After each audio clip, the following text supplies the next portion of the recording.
Bom dia a todos. Começando mais uma live empresarial. Seja bem-vindo aqui à live empresarial. Bom dia. Doutor Marcelo Signorini, bom dia. Tudo jóia? Melhor agora na sua companhia, né, meu amigo? Tudo bem? Tudo bem, graças a Deus. Que legal, meu amigo. Obrigado aí pelo pronto atendimento em participar dessa modesta live. Você sabe que ela tem o grande objetivo, né, Marcelo? Já falei isso para você várias vezes.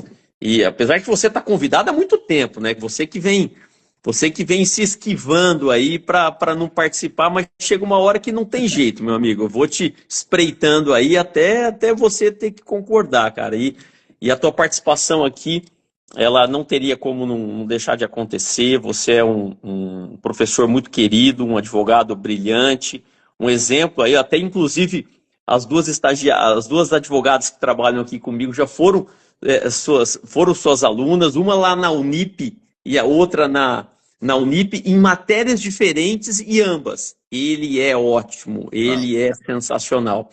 Então eu fiquei muito feliz do teu aceite, meu amigo. Você vai falar sobre a reforma tributária. O doutor Marcelo, que ele é mais velho do que eu, pode não parecer, bem mais velho, né? Mas ele foi meu aluno, não precisa falar o ano.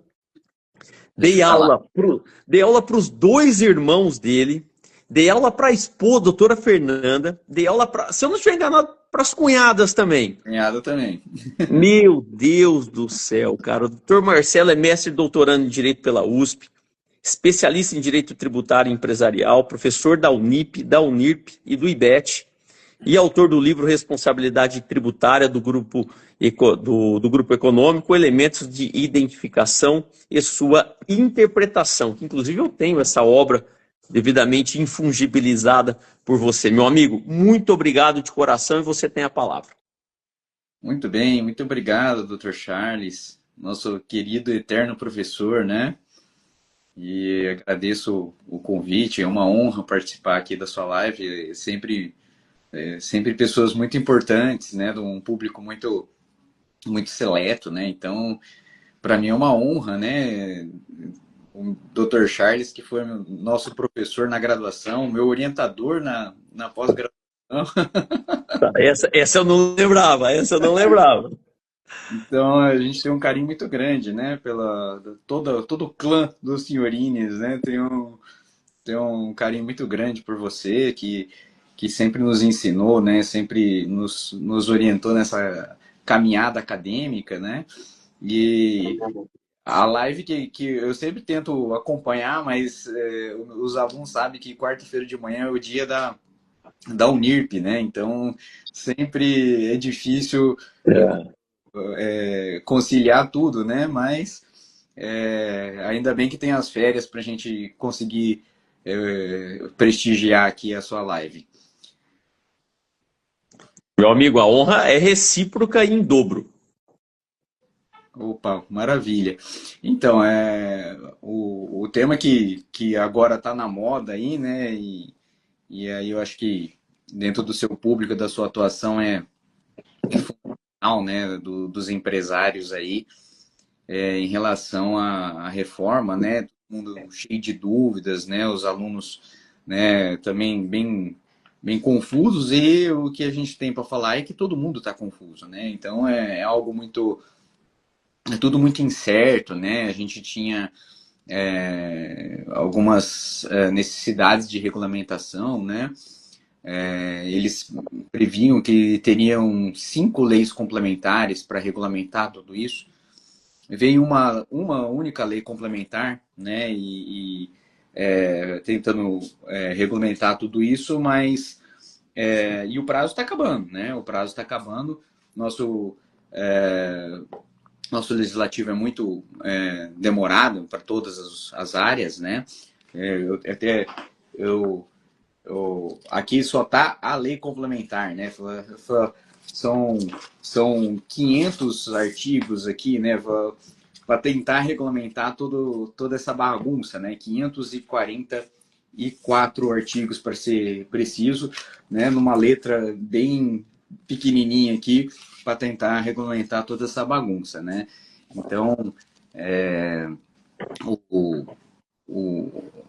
a ideia da reforma tributária era simplificar todo o sistema, né? Até tem agora uma previsão específica, de um princípio específico da simplicidade, da transparência, da justiça tributária, mas o que a gente tem visto aí que tem se tornado algo muito preocupante para o empresário, né? Então, especialmente o empresário do agro, né? Porque o que o pessoal tem comentado, né, que a reforma foi feita para prestigiar a indústria e o que nossa região não é tão forte nesse sistema, né? E, e uma reforma tributária pensada nos moldes, né? Que o pessoal até brinca que é uma reforma tributária para a Faria Lima, né? Não para a nossa realidade nacional, né? Então é muito preocupante nesse sentido. Alguns até defendem, falam, mas vai sair o imposto estadual, né? Que é o ICMS, vai sair o imposto municipal, que é o ISS, para se tornar o IBS. Mas só estou dando os nomes, né? E aí a gente está preocupado porque você está transformando dois impostos de competências de dois entes federados, né? Então está criando uma competência que é denominada de competência compartilhada. Então você imagina como é que o nosso legislador municipal vai tentar conversar com o legislador Estadual. e isso vai virar uma bagunça generalizada, né? Eu acho que uma Assembleia Geral já é confusa, né, Charles? Aí você imagina os prefeitos, né, de 5.500 municípios tentando falar com 27 governadores e todo mundo brigando para puxar o carro para cá, o carro para lá, né? Então, e especialmente para o empresário vai ser algo muito, muito confuso, né? É, Inclusive, você vê, um dos setores que na nossa região é muito forte, setor imobiliário, né? Que a previsão é que tem uma alíquota geral aqui de 26,5%, tá? Hoje, a carga das incorporadoras está de 6,4% a 8%. Então, veja que vai triplicar aqui ou quadriplicar a alíquota de um setor extremamente importante para a economia, né? O que gera muito emprego, né? Muita renda aí no geral, né? Então, uma coisa que a gente acabou concluindo é que não teve muito diálogo, né? Não teve diálogo na, na implantação, né? E aí acaba criando esses problemas, né? E até chegou-se a ventilar, porque a reforma vai começar a valer a partir de 2026, né? Então, já Uma tem parte dela, né? Uma parte dela, é uma isso? parte dela, começa essa fase de transição a partir de 2026, né? Um ano teste que eles falam, né? Esses dois, a CBS e o IBS, que é chamado de IVA, né? E aí a fase de transição vai até 2033, né? Então, começa com alíquotas de 0,9% e 0,1% de IBS e vai aumentando de acordo com o passar dos anos. Mas é algo que realmente nem o sistema ainda está integrado, né? Hoje a gente está em meados de julho, né? E a gente está tentando ainda desenvolver um sistema para criar tudo isso. A Receita começou, né, agora em 1º de julho, 300 empresas, salvo o melhor juízo, começaram a fazer testes, né, com o sistema, mas o sistema federal. Agora você imagina, o Estado de São Paulo tem que trabalhar com o mesmo sistema da Prefeitura de Rio Preto e a fiscalização é compartilhada. Então, é algo que tem muitas coisas ainda para a gente descobrir, né? Porque até o processo administrativo, né, o fiscal, né, teria que ser o uniforme, né? Então, são questões muito instáveis, né? É tudo muito instável, né? Então, com regimes específicos de tributação, então, porque eles vão querer cortar os incentivos, né? Os incentivos fiscais também vão ser cortados no decorrer dos anos, né, dessa transação. E, e outro ponto que eu acho que é relevante para se destacar é que em relação ao Simples Nacional, que nós estamos falando de um setor que mais emprega no país, né? Então, empresas do Simples, né? Então, microempresa, empresa de pequeno porte, né? E microempresas, elas não vão poder gerar crédito, né? Então, o pessoal está muito preocupado também, porque como a gente está passando para um sistema em que toda a cadeia de produção, né? Então, sai o carro lá da fábrica e chega até o consumidor final, né? O Charles que está com um carro novo aí sabe bem essa sistemática, né? Então, veja, você vê que a fofoca corre, né? Então, Ai, meu Deus do céu, vou te falar. mas então, veja que toda essa cadeia, né? Então, cada venda, né? E cada etapa de venda, ela gera um tributo. Então, a sistemática da reforma tributária é que você sempre compensa o tributo na venda com o que você pagou na entrada. Então, é o que eles chamam de neutralidade, né? Que isso teria que ser capitaneado aqui na reforma tributária. Então, só que quando você cria, né, ou você participa dessa cadeia, então a concessionária, né, ela se acredita, né, do que foi pago na entrada, né?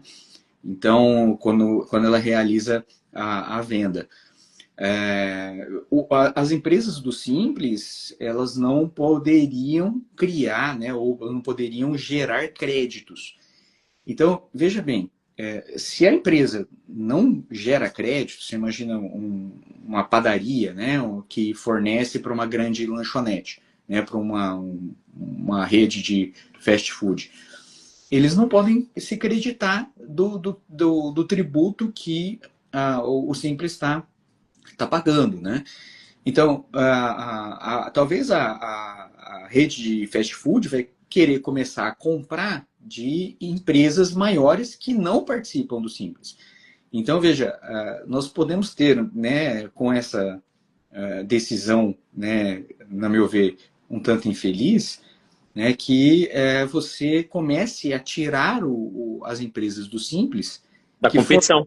empresas, né, do mercado. Da Então, competição, é lógico, uma porque o questão. Simples vai tentar repassar isso para o consumidor final. E aí ela vai ter que elevar, exatamente. Então, para um setor que gera tantos empregos, né, e movimenta tanta economia, quer dizer, ninguém pensou, né, em criar um sistema, né,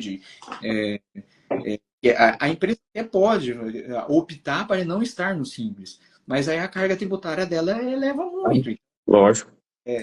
Então, veja que esses impactos, né, para você pôr tudo isso em operação, né, para você conseguir colocar isso em prática, é algo que talvez tenha, né, o tiro saia pela culatra, né?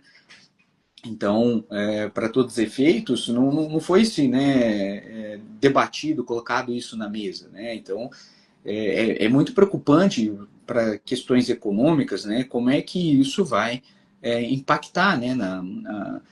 De forma generalizada, né? Na economia, né? Especialmente nessa questão de simples e especialmente na questão do agro, né? Que além disso, né?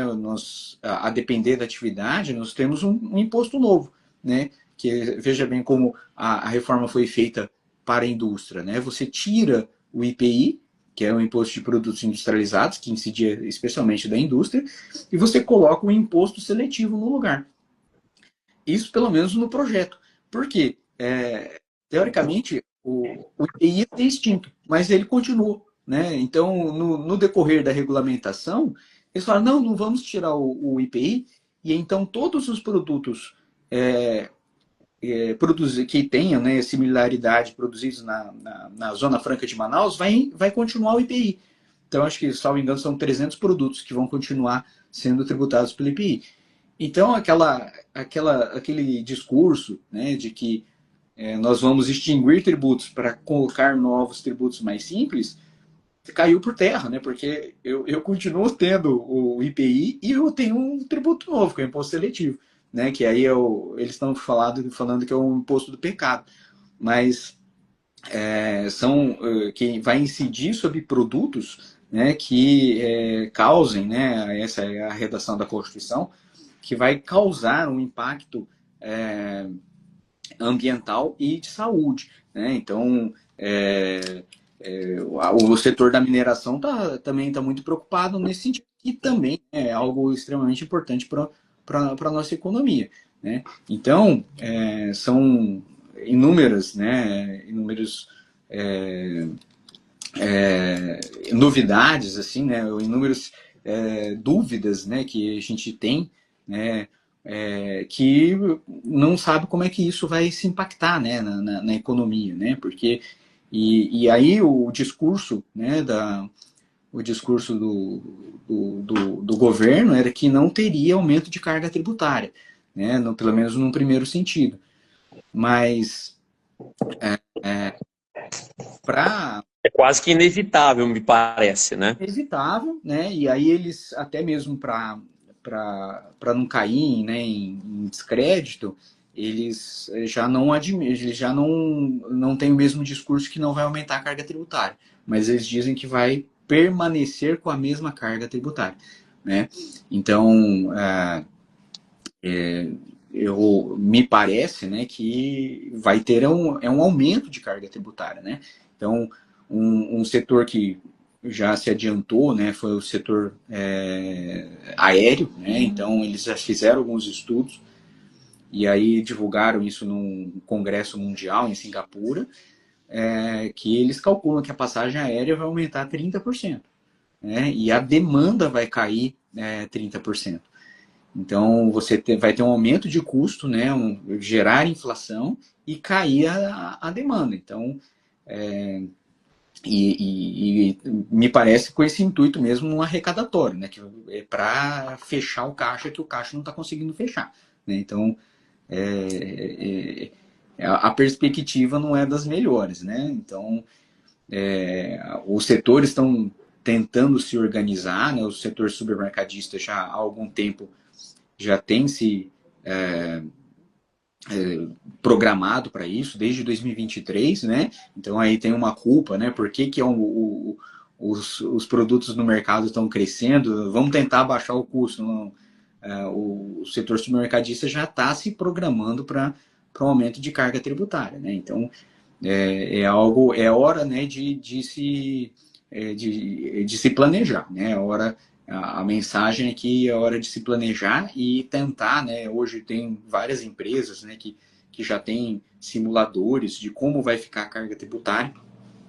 Então, é hora do empresário se organizar, né, internamente e tentar se programar, porque a sistemática vai mudar bastante. Ô Marcelo, e você até tinha anotado aqui uma questão, mas você acabou antecipando das empresas que serão, em tese, mais beneficiadas e outras mais prejudicadas. Então, você falou que a questão da indústria, aparentemente, parece que ela vai ter teria um privilégio, e a questão de companhias aéreas, mineradoras, elas terão aí uma dificuldade, né? Pelo menos que eu entendi aqui. Marcelo, só vou aproveitar, cara, porque o teu conhecimento a gente tem que sugar aí até a última gota. Não tem como eu não te perguntar, e tá fora da pauta, mas você se vira para responder. Essa questão do IOF, que eu tenho certeza que você se debruça sobre isso. E aí eu vi uma reportagem, estava lendo alguma coisa no final de semana, sobre a questão da diferença do aspecto regulatório ou arrecadatório, que inclusive que pode gerar aí diversas ações de inconstitucionalidade, inclusive se havia a vizinhançando aí com a questão do Supremo Tribunal Federal. Você pode falar alguma coisa para a gente, meu amigo? Mas fica à vontade aí, por favor. Com certeza, eu acho que tem toda a relação com o tema, viu? Eu acho que o grande problema aqui é que nós estamos passando por uma fase de transição e economicamente, né, você vê as ações do Ministério da Fazenda, de que eles querem, que, né, fizeram uma reforma tributária que ela foi fatiada, né? O pessoal falou que foi fatiada e tem razão, né? Eles fatiaram primeiro a reforma do consumo, que é essa que a gente tem falado, do IBS, CBS, tem impactos no IPTU, tem impactos no IPVA, no ITCMD. Quer dizer, são muitos temas para a gente falar rapidinho aqui, então eu estou elegendo os mais importantes, né? Eu até peguei uma aula de um amigo esses dias, ele falou assim, ó, a gente vai falar só o básico aqui da reforma tributária, só uma noção introdutória. A aula vai durar 2 horas, né? Então, é algo muito complexo, né? Uma lei, né, de regulamentação com 544 artigos, dá para se imaginar. E ainda tem um regulamento a vir, né? Que não conseguiu sanar todas as dúvidas, né? Então, quer dizer, virou a chavinha muito rápido, então está trazendo um impacto muito grande, né? Sendo que poderia ter sido feito, né? E a gente defende que a reforma tributária deveria ter sido feita de outra forma, né? Devagar, com outros elementos, com mais diálogo, como é a reforma do Código Civil, como foi a nova lei de falência, que já não é mais nova, né? Enfim, o Código de Processo Civil, né, o Código de Processo Penal que está sendo discutido. Então, quer dizer, no tributário não foi discutido. Parece mais uma questão política do que jurídica, né? Daquilo que a gente Exatamente. vem lendo aí. Então, e aí justamente por quê? Porque o Estado ele precisa de mais dinheiro, ele não corta seus gastos, né? Então você não tem um corte de gastos, mas você precisa aumentar a sua arrecadação, né? Então a ideia brilhante deles foi pôr a reforma tributária para andar, né? Para aumentar, inclusive, a arrecadação do PIB, que hoje a gente paga 33% e eles falam fácil que vai chegar a 35% do PIB, né? A nossa tributação real vai ser a maior do mundo, né?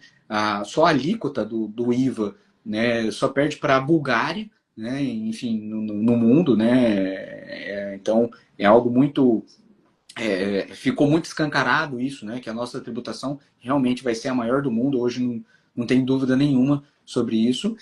E aí eles querem pôr em prática a reforma da renda, né? Então vou tributar a renda para também aumentar essa parte da arrecadação. Só que a reforma da renda não está conseguindo passar no Congresso. E hoje o dinheiro, né, o dinheiro das emendas acabou, porque eles gastaram todo o dinheiro na hora de aprovar a primeira reforma, essa reforma do consumo. Sem o governo acuado e encurralado, ele precisou aumentar outro tipo de tributo, porque senão o caixa não vai fechar, né? E aí eles miraram o IOF, né? Veja que o IOF, né, a promessa é que o IOF ia acabar, né? Ele ia se extinguir em 30 anos, né? Ou algo um pouquinho mais do que isso. E eles estão ressurgindo, né? Eles estão revivendo um imposto que estava com os dias contados, né? Então, esses tributos, né, a gente fala que o tributo tem tributos de duas formas. Tributos de arrecadação e tributos que têm uma prevalência de controle de mercado, que a gente chama de extrafiscal, né? Ele tem uma Que é o função, regulatório, que seria o regulatório. ele induz, né, ou você desincentiva a atividade, né? Você usa o tributo para motivar ou desmotivar um setor da economia, né? Por isso que, inclusive, eles são exceções, né, de anterioridade, não precisa esperar virar o ano, não precisa esperar 90 dias, né? Então, ele tem que ser rápido para controlar a economia.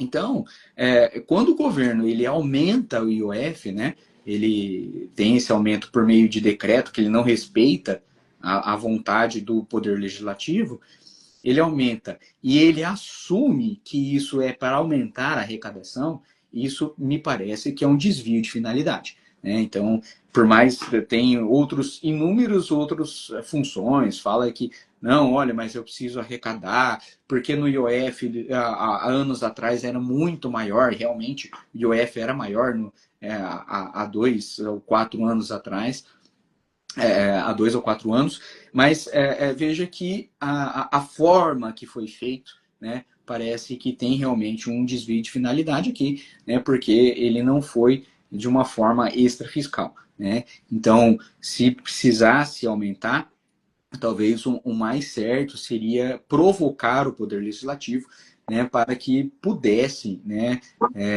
aumentar a tributação, né? E aí a gente tem um outro problema aqui de invasão de poderes, né? A tripartição de poderes, e aí o Congresso reagiu, o Poder Judiciário reagiu, talvez, né, e tudo isso girando, né, a uma questão de arrecadação mesmo, né? A arrecadação não consegue fechar, o Estado precisa de dinheiro e não consegue fechar a conta, né? Então, é, o aumento de IOF talvez não tenha sido uma carta acertada aqui, né? Coisa que a Dilma lá atrás, ela também utilizou esse mesmo artifício, né? Eu comento sempre em aula, né, que ela aumentou o IOF de gastos de cartão de crédito no exterior, né? E ela foi acertada nesse sentido, né? Porque ela controlou, né? E a justificativa dela foi que o Estado brasileiro estava gastando, né? Estava tendo uma fuga de dólares para o exterior, né? Então eu vou controlar essa fuga de dólares para minha economia não colapsar. Então, veja, todo mundo sabe que no final a Dilma queria mesmo era uma arrecadação. Mas veja que a justificativa colou na época e passou sem problemas, né?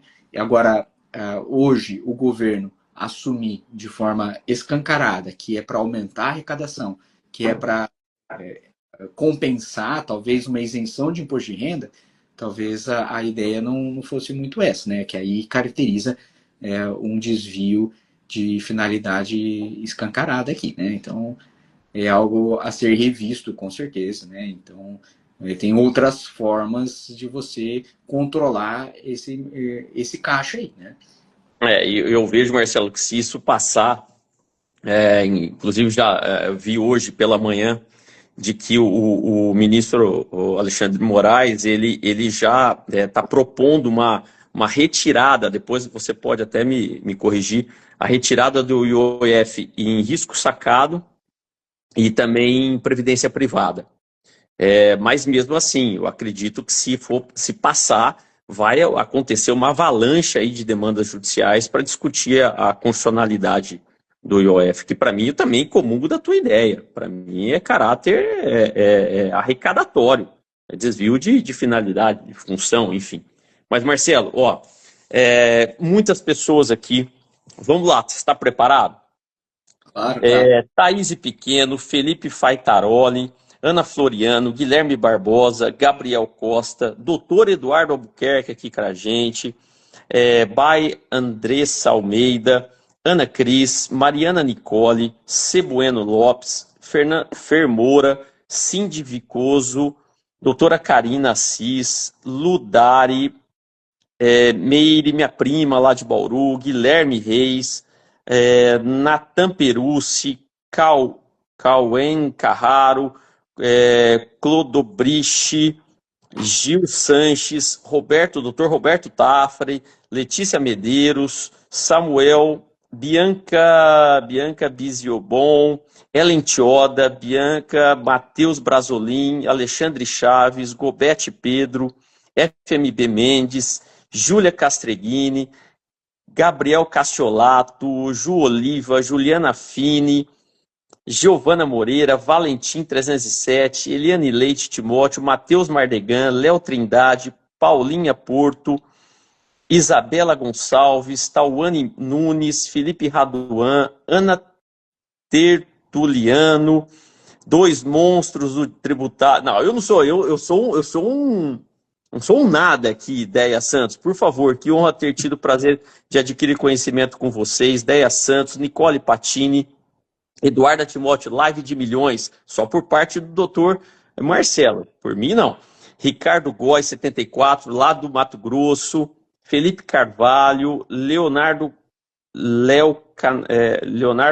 Cararato, alguma coisa assim. Tá Pascoalon, Leonardo Cararato, Lulu Amorim, Rapaz, Déia Santos, doutora, ó, a doutora Fernanda Pita tá aqui com a gente, hein? Se comporta aí, doutor Marcelo. Ednei Santos, meu amigo, não seria diferente. Você é um querido professor, você é uma unanimidade, viu? Eu sei que não é muito bom isso, mas você é uma unanimidade, um brilhante professor. Fiquei muito feliz com a tua participação aqui. São esses exemplos assim de tê-lo aqui e ver como que você cresceu ao longo dos anos. Me deixa muito feliz, muito honrado. Eu só tenho que te agradecer e portas, janelas escancaradas sempre aqui para você, meu amigo. Poxa, é uma alegria. Eu queria até registrar, inclusive, a presença do nosso ilustríssimo, fora os queridos alunos aí, ex-alunos, alunos da Unip, né, colegas de trabalho aqui, e também o nosso ilustríssimo Rodrigo Sisto aí, que Não vi ele aqui, caramba. ele colocou Ah, aqui. aqui, apareceu agora aqui, estou aqui. Ô, É, meu amigo, obrigado. mas é uma honra, viu, Charles? Você vê que o tema é complexo, ele é muito extenso, e você vê que o tributário sempre uma coisa liga a outra, né? Então, hoje, né, eu acho que o empresário sempre ele tem que estar atento a qualquer tipo de mudança, né, no mercado. E aí hoje, como nunca, né, nós, operadores do direito, nós temos que buscar a atualização para que a gente possa orientar bem, né, os empresários, né?